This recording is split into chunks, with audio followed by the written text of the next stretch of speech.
Todos os verões, durante um fim de semana prolongado, 3 amigos inseparáveis, João, Miguel e André, escapam para uma casa isolada nas encostas da Serra da Estrela, longe das responsabilidades do dia-a-dia, das rotinas bem organizadas e, no meu caso, do meu marido.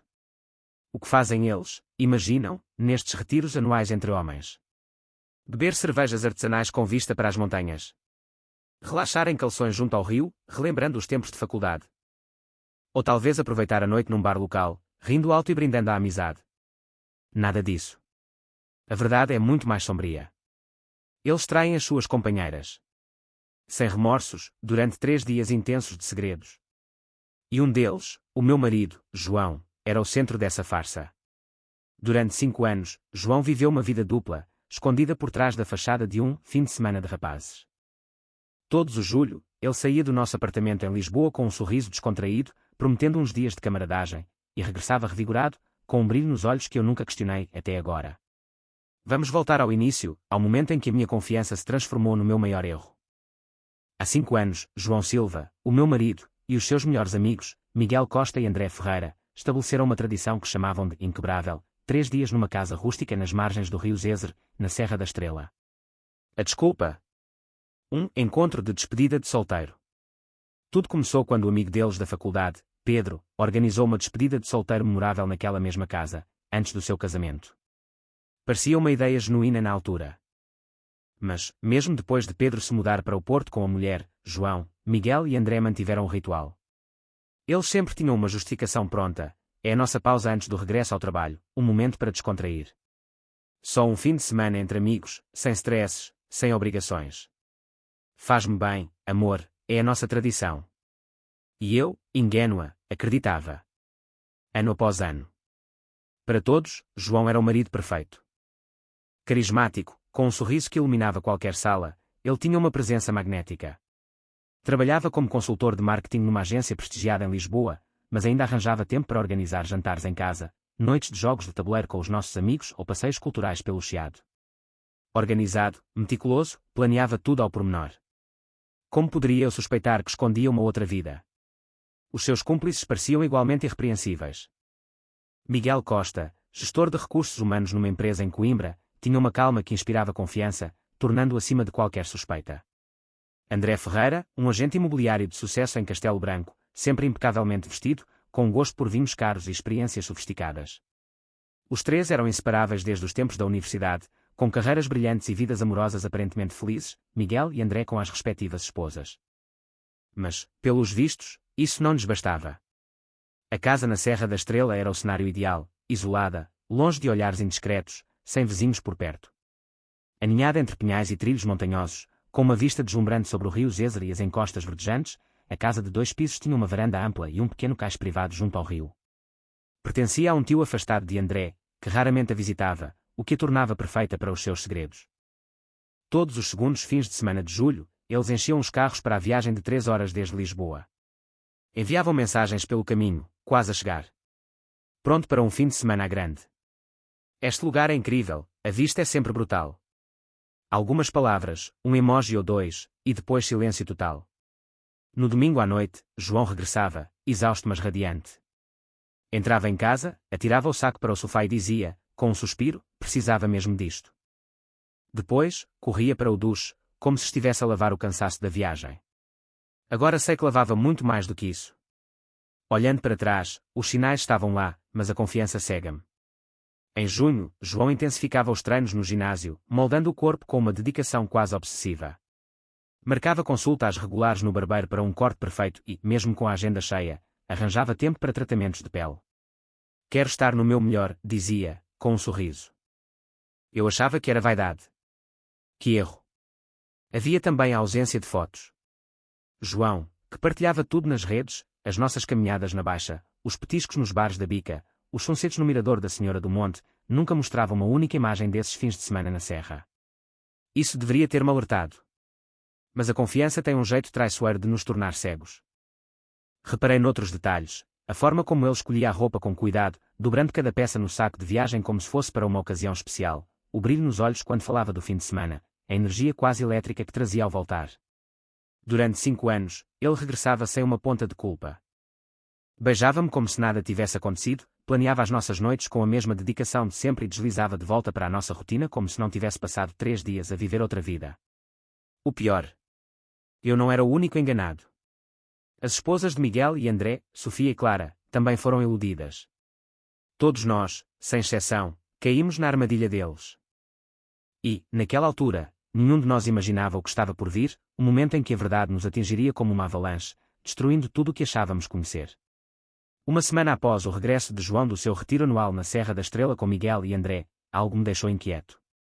Ele voltou como sempre, com aquele sorriso descontraído, o saco de viagem atirado para o canto do sofá e um suspiro aliviado, dizendo: "Foi mesmo bom, amor. Precisava disto." Mas, dessa vez, um pequeno detalhe chamou-me a atenção. Enquanto arrumava as suas coisas para lavar, uma tarefa que ele sempre deixava para mim, encontrei um recibo amassado no bolso lateral do saco. Era de um bar em Ceia, o Lobo Solitário, com um número de telemóvel rabiscado à mão no verso, junto a um nome, Tiago. Não era o tipo de lugar que João, Miguel e André diziam frequentar. Segundo eles, os fins de semana eram passados na casa junto ao rio Zézer, a beber cervejas artesanais e a conversar sobre os velhos tempos. Curioso, peguei no meu telemóvel e digitei o número, com o coração a bater mais rápido. Uma voz masculina atendeu, descontraída, quase íntima: "Olá, João. Já estás de volta? Quando é que repetimos?" O meu estômago deu um nó. Desliguei sem dizer uma palavra, sentindo o chão a fugir-me. Naquela noite, João estava na cozinha do nosso apartamento em Lisboa, a preparar um jantar à base de bacalhau à Brás, como se nada fosse. Cantarolava uma música dos chutes e pontapés, alheio ao turbilhão na minha cabeça. Não disse nada sobre o recibo, mas as perguntas começaram a acumular-se. Quem era aquele Tiago? Por que é que João, sempre tão organizado, deixou aquele papel à vista? E por que é que alguém atenderia o telefone como se o conhecesse tão bem? Nos dias seguintes, comecei a reparar em coisas que antes ignorava. João era viciado em partilhar a nossa vida nas redes sociais, os nossos passeios pelo Parque das Nações, as tardes de petiscos na Lisboa Factory, as fotos perfeitamente editadas no Instagram com filtros que ele passava horas a escolher. Mas dos fins de semana na Serra da Estrela, nem uma única imagem. Nem uma paisagem do rio Zézer, nem um selfie com Miguel e André, nada. Para alguém que documentava cada momento, aquele silêncio visual era ensurdecedor. Resolvi agir. Contactei Sofia, a esposa de Miguel, e Clara, a esposa de André. Não foi fácil abordar o assunto, mas a desconfiança já pairava entre nós. Durante um café num canto discreto da Graça, partilhei as minhas dúvidas. Sofia confessou que Miguel voltava desses fins de semana com uma energia estranha, quase eufórica, que não combinava com a imagem de um fim de semana tranquilo entre amigos. "Ele fica tão leve, como se tivesse tirado um peso enorme das costas", disse ela, franzindo o sobrolho. Clara, por sua vez, lembrou que André mencionava vagamente um amigo local na Serra, mas nunca dava detalhes. "Sempre achei esquisito, mas ele é tão convincente", admitiu, mexendo o café com nervosismo. A minha inquietação cresceu. Decidi dar um passo arriscado. Uma noite, enquanto João tomava banho, peguei na nossa tablet partilhada, onde ele às vezes deixava o WhatsApp aberto.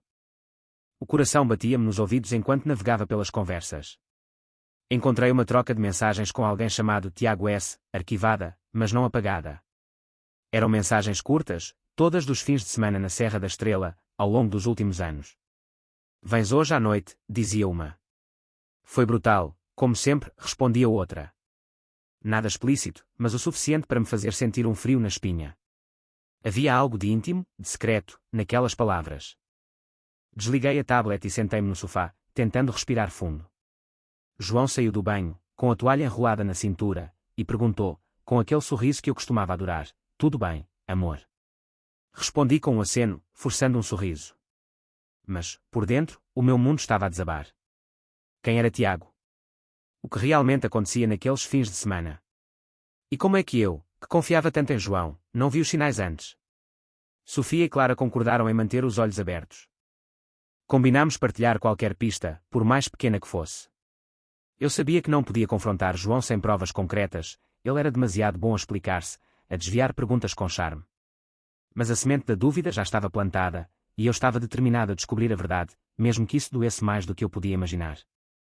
A dúvida começou como um sussurro, algo que eu podia ignorar enquanto me convencia de que estava a imaginar coisas. Afinal, João, o meu marido há 7 anos, nunca me dera razões concretas para desconfiar. Ele era o homem que planeava as nossas escapadinhas ao Alentejo, que me surpreendia com bilhetes para concertos no CCB e que, mesmo depois de um dia longo na agência de marketing, ainda arranjava energia para cozinhar um arroz de pato para os nossos amigos. Mas aquele recibo do lobo solitário e a voz de Tiago ao telefone plantaram uma semente que crescia a cada dia, transformando-se num rugido que eu não conseguia calar. Tudo mudou numa noite de sexta-feira, a poucas semanas do tal fim de semana na Serra da Estrela. Estávamos sozinhos em casa, no nosso apartamento em Lisboa. Os nossos amigos tinham saído para um jantar na doca de Santo Amaro, mas eu preferi ficar, alegando cansaço. João estava na varanda, com um copo de vinho tinto na mão, um Douro que ele adorava, rindo baixinho ao telemóvel. Fiquei na sala, fingindo mexer no meu próprio telemóvel, mas com os ouvidos atentos. Devíamos repetir aquela noite na Casa do Rio, disse ele, com um entusiasmo que não ouvia há meses. Lembras-te de como foi épico no ano passado? O Tiago estava imparável. A voz de André, abafada pelo altifalante, respondeu com uma gargalhada: imparável é pouco. Pensei que não íamos aguentar o ritmo. João riu, um som que me gelou o sangue. Mal posso esperar por este ano. Preciso mesmo disto. A Casa do Rio. O Tiago. O meu coração disparou. Fiquei parado, escondido na penumbra da sala, enquanto João baixava a voz, como se soubesse que alguém poderia estar a ouvir. Este fim de semana vai ser a válvula de escape perfeita, murmurou ele. Depois, despediu-se e voltou para dentro, alheio ao facto de que eu ouvira tudo. Sentei-me no sofá, tentando processar o que acabara de ouvir. Quem era este Tiago que deixava João tão entusiasmado? Por que é que ele falava daquele fim de semana com tanto fervor? A dúvida já não era um sussurro, era um grito que ecoava na minha cabeça. Não consegui dormir nessa noite. Enquanto João ressonava ao meu lado, peguei no telemóvel dele, que estava na mesa de cabeceira. As minhas mãos tremiam. Conhecia o código dele, 0712, o mês e ano do nosso casamento. O ecrã desbloqueou-se com um clique suave. Fui diretamente às mensagens. As conversas com Miguel e André eram curtas, quase vazias, como se tivessem sido cuidadosamente limpas. Mas encontrei uma conversa arquivada, do verão passado, que me fez parar o coração. Era um grupo com os três, João, Miguel e André. As mensagens eram claras, cruas, sem espaço para mal-entendidos. André, cheguei à Casa do Rio. Trouxe o vinho e o resto. Vamos a isso. Miguel, espero que os gajos estejam em forma este ano. No último, fiquei quió durante dias. João, sem arrependimentos, sem regras. Só curtição. 3 dias de liberdade antes da rotina. Continuei a descer. Outra mensagem, de André, chamou-me a atenção. André, diz ao Tiago para ter cuidado este ano. No último, quase fomos apanhados. João, verdade. Pensei que estávamos lixados. Miguel, calma, está controlado. Regras de sempre, nada de fotos, nada de laços, só diversão. João, e nada de culpa. Merecemos isto. Nada de culpa. As palavras queimaram-me os olhos.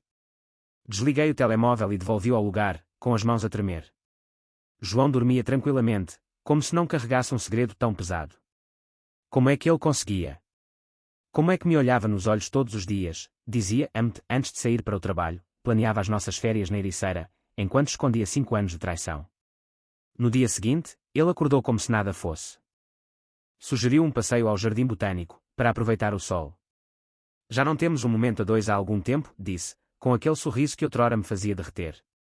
Respondi com um aceno, forçando um sorriso que escondia o gelo no meu coração. Algo em mim se partira. O homem que eu achava conhecer era uma ilusão. Pior ainda, eu não era o único enganado. Sofia e Clara, as esposas de Miguel e André, também viviam na mesma ignorância. Durante um almoço rápido no mercado da Ribeira, partilhei o que descobrira. Sofia ficou pálida, os dedos apertando a chávena de café. Sempre achei o Miguel demasiado animado depois desses fins de semana, murmurou. Clara, mais contida, cerrou os lábios. O André sempre foi bom a esconder coisas. Mas isto é demais. Sabíamos que estávamos apenas no início. A verdade, por mais dolorosa que fosse, estava à espreita, e eu não ia parar até a desenterrar por completo. Depois de ler as mensagens no telemóvel de João, depois de ver com os meus próprios olhos as palavras que confirmavam a sua traição, algo em mim mudou para sempre. Durante 5 anos, acreditei nas suas promessas, nos seus beijos carinhosos, nas suas histórias cuidadosamente ensaiadas sobre os fins de semana na Serra da Estrela. Tudo isso ruiu. O homem que eu amava, ou pensava amar, era um estranho. E agora, em vez de confiar, eu observava. Cada gesto dele, cada palavra, cada movimento, era agora escrutinado com um olhar novo, frio, analítico. O mais perturbador. João nunca se esforçou tanto assim para esconder o que fazia. A confiança que eu depositava nele era a sua maior aliada, permitindo-lhe viver a sua vida dupla sem levantar suspeitas. Mas agora, com os olhos abertos, eu via tudo com clareza, os sinais estavam lá, sempre estiveram, escondidos à vista de todos. O ritual de João para o fim de semana na Serra da Estrela era quase sagrado, uma coreografia que ele repetia ano após ano com uma precisão assustadora. Começava em junho, quando ele intensificava as idas ao ginásio. João sempre foi vaidoso, mas antes de julho, a coisa atingia outro nível.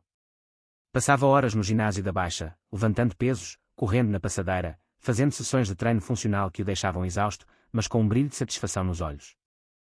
Voltava para casa, suado, e parava em frente ao espelho da casa de banho, examinando o corpo com uma atenção que eu antes achava inofensiva. Quero estar em forma para o verão, dizia ele, com um meio sorriso. Eu acreditava. Como fui ingênuo. Depois, havia as compras. Certa vez, encontrei no quarto, a desembalar um saco da Massimo Dutti, uma loja no Chiado onde ele raramente comprava. Lá dentro, camisas novas, calças de corte impecável, um frasco de perfume que cheirava a madeira e especiarias, um aroma que nunca ouvi usar em casa. Novidades? Perguntei, encostado à porta, tentando soar casual. Ele mal olhou para mim, dobrando uma camisa com cuidado. Nada de especial, só umas coisas para o fim de semana. Sabes como é, os gajos gostam de se arranjar. Arranjar-se? Para quem? A pergunta ficou na minha cabeça, mas ele mudou de assunto, oferecendo-se para fazer um petisco de chouriço assado enquanto víamos uma série na Netflix. Os cuidados pessoais eram outro sinal. Todos os anos, antes do tal fim de semana, João marcava uma sessão no barbeiro do Bairro Alto, onde pedia um corte perfeito e uma barba aparada com precisão. Também fazia questão de ir a uma esteticista, algo que ele justificava como cuidar da pele depois de tanto sol. Uma vez, brinquei, estás a caprichar para esse fim de semana, hein? Ele riu, deu-me um beijo na testa e respondeu, é só um hábito de gajo. Eu sorri, mas agora aquelas palavras soavam como uma mentira descarada. O dia da partida seguia sempre o mesmo guião. João acordava cedo, cheio de energia, a assobiar uma música qualquer, muitas vezes uma canção dos de Olinda que ele adorava. Preparava o saco de viagem com uma atenção quase obsessiva, dobrando cada peça de roupa como se fosse para uma sessão fotográfica. O telemóvel vibrava constantemente com mensagens de Miguel e André, e ele respondia com risadinhas, os olhos colados ao ecrã. Eu fazia-lhe o café, como sempre, observando aquela excitação que, na altura, achava ser apenas entusiasmo pela escapadela com os amigos. Antes de sair, ele parava à porta, segurava o meu rosto com as mãos, dava-me um beijo longo e dizia, amo-te, vou ter saudades. Depois, entrava no seu Fiat 500 azul e desaparecia pela estrada rumo à Serra da Estrela. Quando regressava, no domingo à noite, vinha exausto, mas com um brilho nos olhos que eu confundia com satisfação. Passámos a noite a beber e a pôr a conversa em dia, dizia, enquanto atirava o saco para o sofá e corria para o duche. Beber e conversar. Durante 5 anos, engoli essa história. Agora, sabia o que realmente o deixava tão cansado. João não reparava na mudança em mim. Eu continuava a sorrir, a rir das suas piadas, a beijá-lo antes de dormir, como se nada estivesse diferente. Mas, por dentro, eu analisava tudo. Notava como ele colocava o telemóvel com o ecrã virado para baixo, sempre fora do meu alcance. Como silenciava as notificações quando achava que eu não estava a ver. À noite, quando pensava que eu já dormia, trocava mensagens com Miguel e André, o rosto iluminado pela luz do ecrã, um sorriso discreto a curvar-lhe os lábios antes de guardar o telemóvel na gaveta. Antes, eu pensava que eram conversas sobre trabalho ou futebol. Agora, sabia a verdade. Uma coisa era certa, eu precisava de provas concretas. Não podia confrontá-lo com base em suspeitas ou mensagens vagas. João era demasiado hábil a manipular, a transformar dúvidas em mal-entendidos com aquele charme que sempre o salvava. Precisava de algo irrefutável, algo que ele não pudesse negar. Porque, quando chegasse o momento de o enfrentar, não haveria volta atrás. A nossa vida, tal como a conhecíamos, desmoronar-se-ia, e eu estava pronto para fazer isso acontecer. Alguns segredos são pesados demais para carregar sozinho.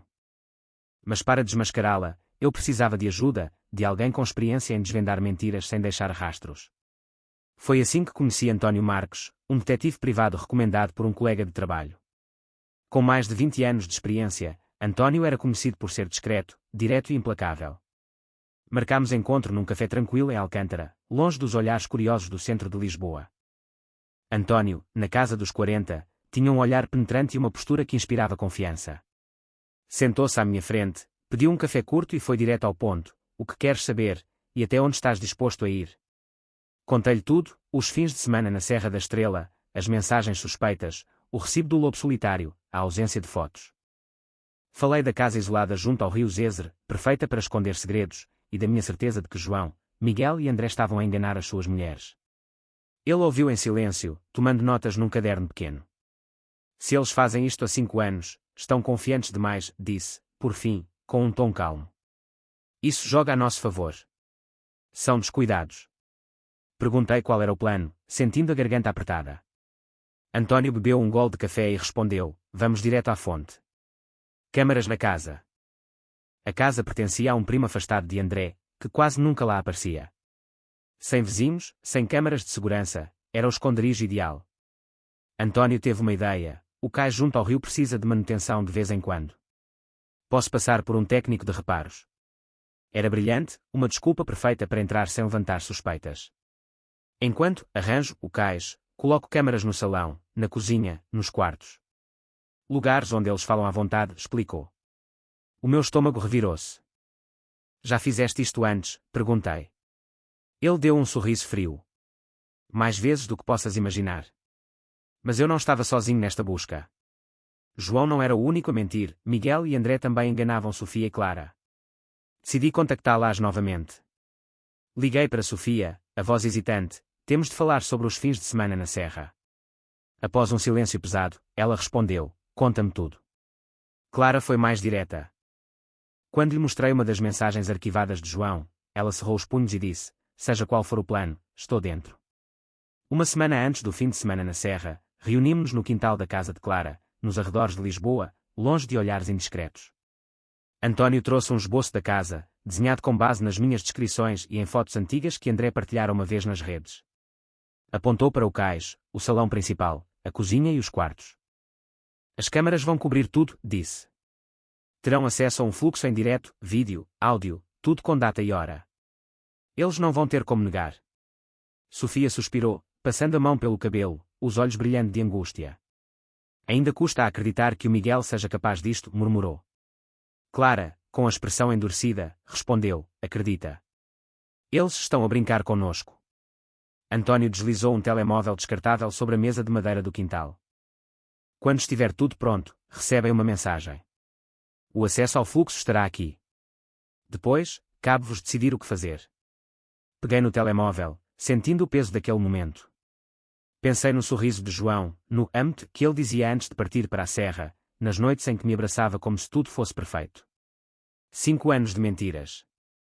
5 anos de uma vida dupla, planeada com a precisão de um guião. Mas agora, pela primeira vez, eu sentia que o jogo estava nas minhas mãos. Sofia agarrou o braço de Clara, como se buscasse apoio. E se for pior do que pensamos? Perguntou, a voz trêmula. Clara, sempre mais resoluta, respondeu: seja o que for, vamos enfrentá-lo juntos. Concordei com um aceno, apertando o telemóvel descartável na mão. Olhei para António, que me devolveu um olhar firme. Está feito, disse ele. Agora, é esperar. Naquela noite, deitado na cama, olhei para João, que dormia pacificamente ao meu lado. Ele não fazia ideia do que estava por vir. Enquanto ele sonhava com o seu fim de semana na Serra, eu planeava o momento em que a sua máscara cairia. Pela primeira vez em muito tempo, senti uma força nova dentro de mim, não era apenas raiva, era determinação. A verdade estava ao meu alcance, e eu ia buscá-la, custasse o que custasse. O dia em que João partiu para o seu fim de semana na Serra da Estrela marcou o início do fim. António, o detetive, tinha cumprido a sua palavra. As câmaras escondidas estavam instaladas na casa junto ao rio Zezer, no salão, na cozinha, nos quartos, captando cada momento. Eu, Sofia e Clara, reunidos num pequeno escritório alugado em Ceia, tínhamos acesso ao fluxo em direto através do telemóvel descartável que António nos fornecera. O que vimos naquelas imagens acabou com qualquer esperança que ainda pudéssemos ter. No início, tudo parecia inofensivo. João, Miguel e André chegaram à casa, descarregaram os sacos, abriram uma garrafa de vinho do Dão e riram enquanto brindavam. Mas a fachada desmoronou rapidamente. As câmaras captaram gestos cúmplices, conversas sussurradas com um homem que reconhecemos como Tiago, e momentos que confirmavam as nossas piores suspeitas. Eles riam, descontraídos, como se a traição fosse uma brincadeira. João, com um copo na mão, disse: eles acham que estamos aqui a beber cervejas e a jogar sueca. Tão fácil. Miguel deu uma gargalhada: treinamos bem. André acrescentou, com um sorriso cínico: sem perguntas, sem problemas. As palavras cortaram como facas. Não era apenas uma traição, era um esquema calculado, repetido ano após ano, sem remorsos. Sofia apertou a minha mão, o rosto pálido. Clara cerrou os dentes, os olhos brilhando de raiva. Gravámos tudo. Cada palavra, cada gesto, cada prova irrefutável. A questão agora era, o que fazer com aquilo?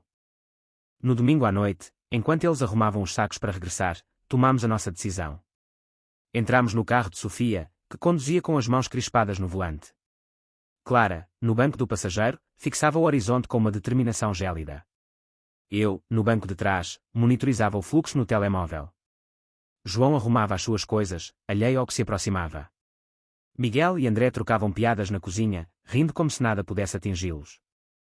António, que já tinha desativado a fechadura da porta principal, enviou-nos uma mensagem: está aberto. Boa sorte. Entramos na casa sem bater. O silêncio caiu como uma pedra. João deixou o saco deslizar das mãos, o rosto pálido como cera. Miguel derrubou o copo de vinho, que se estilhaçou no chão. André ficou paralisado, o olhar preso em Clara. Atirei um dossiê para a mesa, capturas de ecrã, gravações, tudo o que António nos fornecera. Surpresa, disse, com a voz fria como o vento da serra. Este ano, decidimos juntar-nos à vossa festa. Sofia esvaziou o saco de Miguel com um gesto brusco, espalhando roupas e objetos pelo chão. Clara fez o mesmo com o de André, revelando recibos e outros itens comprometedores. João tentou falar: amor, por favor, deixa-me explicar. Cortei imediatamente: explicar o quê? 5 anos de mentiras. A minha voz tremia, mas não de fraqueza, era raiva pura. Eles desmoronaram. João chorava, jurando que foi um erro, que me amava. Miguel gaguejava, pedindo desculpas desconexas. André, trêmulo, implorava a Clara, mas ela apenas o encarava com desprezo. Acabou, declarei, olhando para João. Vocês não voltam para casa. Sofia, com uma calma assustadora, acrescentou: nunca mais apareçam. Clara, sem dizer uma palavra, virou as costas. Saímos sem olhar para trás, deixando-os na casa que fora o palco dos seus segredos. Na manhã seguinte, já em Lisboa, marquei uma consulta com o meu advogado. As provas, vídeos, áudios, mensagens, eram inegáveis. O processo de divórcio foi iniciado imediatamente. Mudei as fechaduras do nosso apartamento em Campo de Ourique e congelei as contas conjuntas. As coisas de João foram deixadas no hall do prédio, dentro de sacos pretos. Quando ele chegou, à noite, viu as malas e a nova fechadura. O que é isto? Murmurou, em pânico. Não vives mais aqui, respondi, através do intercomunicador, com uma frieza que nem eu sabia que tinha. Ele suplicou, bateu na porta, gritou que me amava. Amavas enganar-me, retorqui. Acabou. Sofia e Clara seguiram o mesmo caminho. Os divórcios foram rápidos, com as provas a nosso favor. Eu fiquei com o apartamento, a liberdade, a paz de espírito. João, Miguel e André perderam tudo: as casas, o respeito, a vida que conheciam. Sofia e Clara também fecharam esse capítulo, cada uma reconstruindo o seu futuro. No verão seguinte, julho já não trazia o peso da traição.